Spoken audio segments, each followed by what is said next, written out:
Murisei Simeli, murisei. Ndinokutendai zvisingaiti. Mwari akuitirei zvakawanda mukati muupenyu hwenyu. Ndinoshuvira kuti muzova mumwe unhu ari pamusoro chaipo mune kubatsira kwamuri kuita Simeli. Munobatsira isu tinotambudzika. Ndinokutendai nemwoyo wese Simeli.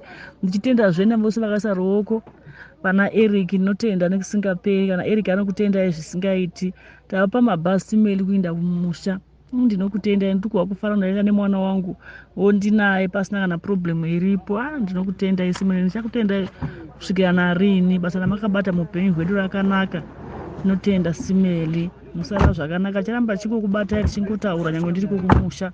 Ndichakupa Eric foni agotaura nemi. Tinokutendai zvisingaiti.